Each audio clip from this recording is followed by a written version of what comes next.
10 minutes. Le podcast des Français dans le monde. Françaisdanslemonde.fr.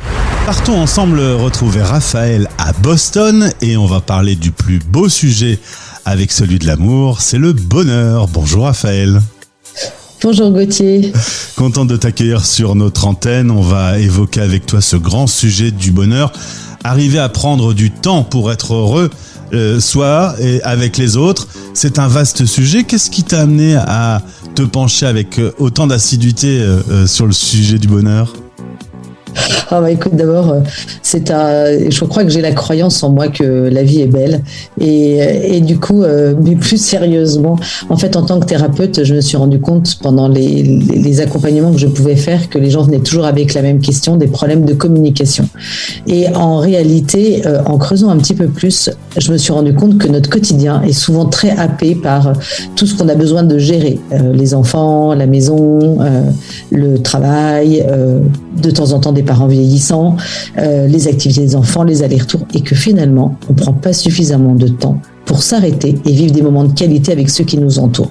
Donc que ça soit en famille, entre amis, avec ses propres enfants. Et d'où l'idée de créer des outils qui sont simples, concrets, positifs, et qui permettent de pouvoir s'arrêter et prendre le temps d'être heureux. Alors le positif, tu connais, tu es toi-même praticienne en psychologie positive, thérapeute, tu l'as dit. Il y a 14 ans, tu as décidé de quitter ta Loire natale et ta Corrèze de cœur pour t'installer dans plusieurs endroits du monde. Tu as un peu voyagé. Exactement. En fait, on est parti avec mon mari pour le job de mon mari. Donc, on a commencé par la Belgique pendant 7 ans. Puis, on est parti 4 ans et demi au Canada et au Québec. Et puis, ensuite, on est à Boston depuis un peu plus de 2 ans. Donc, voilà, c'est un certain nombre d'années qu'on est parti. Écoute, une vraie joie d'apprendre des expériences différentes, des manières de penser qui ne sont pas les mêmes. Un enrichissement incroyable. Et Boston, je trouve, est quelque part un peu un accomplissement parce que toutes les études sur le bonheur sont beaucoup parties d'ici. d'Harvard, dont une qui m'a beaucoup inspirée. Et alors ça, je trouve que le clin d'œil de la vie est quand même génial. T'es au cœur du bonheur à Boston, justement. En ce moment, c'est un petit peu frais, la vie à Boston ? Un petit peu frais la vie à Boston, mais écoute, c'est les joies aussi de la neige, mais il y en a quand même beaucoup moins qu'au Québec. Donc on reprend nos activités de raquettes et de ski de fond, donc à ma plus grande joie. Alors tu as décliné cette bulle de bonheur avec plusieurs thématiques différentes. Un podcast qui fait 220 000 écoutes tous les mois, en tout, 10 000 écoutes par mois, c'est ce que j'ai noté sur mon petit cahier. Cette bulle de bonheur, on y trouve quoi dans ce podcast ? Écoute, d'abord ça me remplit de joie de le faire. Je trouve que c'est génial de pouvoir compiler tout ce que j'ai appris, tout ce que je travaille, toutes les études que je peux regarder et de les compiler pour pouvoir les transmettre. Donc ça, je trouve que c'est très sympa. Et en fait, je pars de tout ce que j'entends dans mes accompagnements. Donc en fait, un petit truc qui coince dans le quotidien, un questionnement qu'on peut avoir. Et en fait, j'y propose un changement de regard à travers justement tout ce qui touche à ces études qui sont menées ou alors sur des livres qui ont été écrits sur ces thématiques-là. Et en dernière partie, je propose une action pour pouvoir se lancer. Donc, le podcast dure une vingtaine de minutes à peu près et toujours sous ces axes très positifs. Donc du coup, tu as des exemples concrets autour de toi. Tu pars de là pour expliquer comment on peut le transformer en bonheur. C'est du coup pour toi aujourd'hui l'occasion d'être à l'autre place. Logiquement, c'est toi qui questionne. Cette fois-ci, c'est moi qui t'interviewe. Le podcast, t'es venu comment, cette idée de créer un contenu sonore ?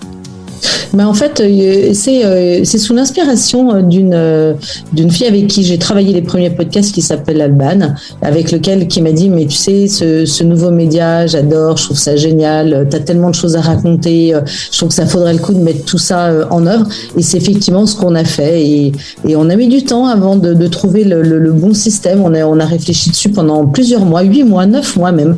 En fait, une véritable grossesse en fait pour finalement accoucher donc de ce podcast Bulle de bonheur et franchement qui fait aujourd'hui ma joie, qui grandit, on a de plus en plus d'auditeurs donc c'est très très sympa. Donc ton travail de thérapeute et de praticienne en psychologie positive, tu le fais à Boston, est-ce que tu le fais à distance également pour des expats ? Uniquement à distance qu'avec des francophones et donc en fait un peu partout dans le monde. Et du coup, c'est très sympa. La visio a vraiment ça a beaucoup démocratisé là-dessus avec la pandémie. Et du coup, c'est une bonne chose. Ce côté-là, je trouve ça génial.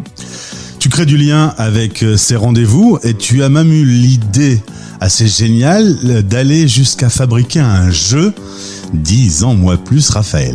Oh là là, oui, des petites cartes toutes simples qui posent des petites questions qui permettent vraiment de créer du lien. Donc aujourd'hui, il y en a 4 à disposition. Il y en a un qui est destiné au couple, il y en a un pour le intergénérationnel, un pour la famille, et puis un dernier pour les femmes entre elles. Et en fait, on pose une question et chacun répond à la question en 2 minutes. Donc les jeux s'appellent les jeux 2 minutes de bonheur. Et du coup, si on avait une question, c'est par exemple... je raconte la plus grosse gaffe que j'ai faite ou la plus grosse bêtise de mon enfance. Pour toi, quelle est la meilleure invention de tous les temps? Du coup, en fait, plein de petites questions qui vont faire travailler un petit peu tous les sens. Et en fait, je me suis vraiment basée pour écrire toutes ces cartes sur toutes les études qui ont été faites sur le bonheur. Et j'aime beaucoup à dire que les questions, c'est la partie émergée de l'iceberg.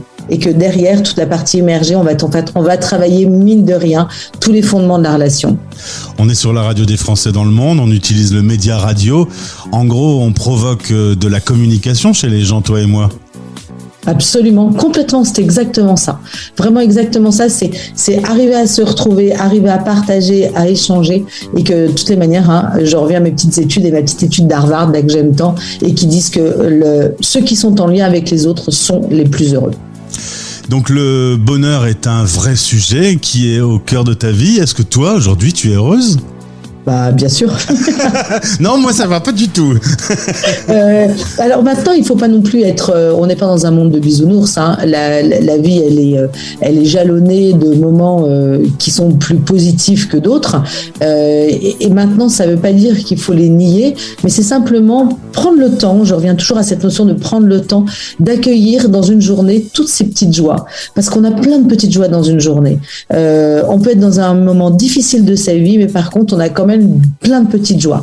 Le sourire de quelqu'un dans la rue, un coup de téléphone qui fait plaisir, un remerciement, quelque chose une personne qui a de l'attention pour soi. Donc toutes ces petites choses, elles sont importantes de les cueillir. Le bonheur, c'est pas une grande lumière au bout d'un chemin difficile, caillouteux et compliqué. C'est vraiment plein de petites fleurs le long du chemin qu'on cueille et qu'on sait apprécier et nommer. Tu me dis qu'il faut savoir prendre du temps. Ces dernières années, avec la pandémie, on a tous eu beaucoup de temps. Est-ce que quand on voit les chiffres de problèmes psychiatriques d'un certain nombre de gens partout sur la planète qui ont été un peu terrorisés par la situation, est-ce qu'au final on a intelligemment utilisé ce temps, ou est-ce que au final c'était peut-être l'occasion justement de se poser des propres questions sur son propre bonheur et que tout le monde n'a peut-être pas réussi à le faire? C'est une excellente question que tu poses là. Je le vois bien, moi, dans mes accompagnements. Non, les gens vont pas très bien. Non, la pandémie a été profondément compliquée et difficile. Je pense que un des plus gros problèmes, c'est le manque de lien, justement. Donc, on en revient à cette importance du lien pour soi. Alors, je parle même pas des personnes qui sont isolées, qui sont seules, qui pour elles, c'est un véritable traumatisme. Maintenant, pour les familles, ça a été aussi compliqué. Je pense que les familles ont beaucoup souffert du fait d'avoir besoin de gérer des emplois du temps toujours fluctuants et qu'il y en a beaucoup de familles qui se sont enfoncées dans la gestion du quotidien et dans une gestion de logistique, en fait, en oubliant de prendre ces temps de qualité entre eux. Je t'ai même pas demandé si je pouvais te tutoyer. Ton nom de famille, c'est De Foucault. Avec une particule, j'aurais peut-être dû te vouvoyer, Raphaël. Bien sûr que non. En tout cas, si vous voulez en savoir plus sur tout cet univers autour du bonheur, le podcast, le jeu, et puis également l'occasion d'échanger avec toi en tant que thérapeute à distance, si justement ça ne va pas assez bien, et donner un petit coup d'impulsion pour redémarrer la machine, contactez Raphaël de notre part. Merci d'avoir pris le temps d'être avec nous. Merci Gauthier, écoute, très sympa ce petit moment partagé ensemble. Je trouve que ça a été des minutes de bonheur, en tous les cas pour moi. 9 minutes 25, je te le confirme. Merci beaucoup Raphaël. Merci Gauthier.